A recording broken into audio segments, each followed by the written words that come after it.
question, pag narealize mong napagod ka na or pagod ka na, may love pa ba yun? Kasi pag sobra kang in love o pag in love ka o pag nasa gitna ka nung nararamdaman mong pagmamahal, nakakaramdam ka ba ng pagod? Or yung pagod nararamdaman mo lang pag wala ka na ring pagmamahal? Ano ba yung nauuna? Nauuna ba yung kawalan ng love o nauna yung napagod kaya nawalan ng love? Napagod. Napagod eh. Kasi wala ka ng drive to love eh. Kasi di ba nakakapagod naman talaga magmahal kapag hindi nire-reciprocate yung pagmamahal na binibigay mo. Pero kung love mo yung tao, hindi ka napapagod, di ba? Yeah, ako nandun din ako. Kung love mo yung tao, hindi ka napapagod. Kaya ka napagod kasi nawala yung love. Yeah, kasi di ba pag in love ka nga, yung love mo nga ang nakakawala ng pagod, di ba? Pag nakita mo yung tao, yun nawawala ang pagod ko pag nakikita ko siya. O di ba, yun nga yung, kasi di ba pag in love ka, para kang bulag, nabingi, na wala kang nararamdaman, para kang manhid, di ba? Di ba sabi nga love is blind?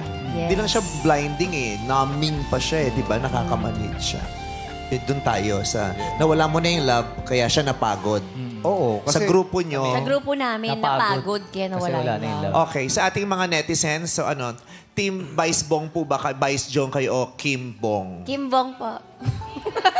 Para sa akin, case-to-case basis eh. Kasi dun sa nawala yung love, kaya siya napagod. Madalas dahilan na lang yung napagod siya.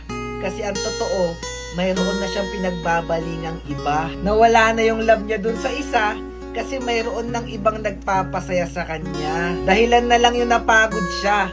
Pero ang totoo, mayroon na siyang iba. At doon naman sa napagod kaya nawala yung love, dito naman yung kahit gaano natin kamahal yung isang tao, kapag paulit-ulit tayo sinasaktan o nasasaktan nito, dito napapasok yung napapagod rin tayo, nauubos, nasasagad. Kasi palagi na lang bang magpapatawad ka, uunawa sa kanya na kahit sa loob mo, ang bigat-bigat na. Kaya humahantong sa puntong sumusuko ka na kahit gaano mo pa siya kamahal at sobrang halaga sa'yo, humahantong pa rin talaga tayo sa punto na mas pinipili mo na yung sarili mo. Hindi dahil sa may iba ka ng gusto, kung hindi napagod ka lang talaga sa lahat ng ipinaparamdam niya para sa'yo.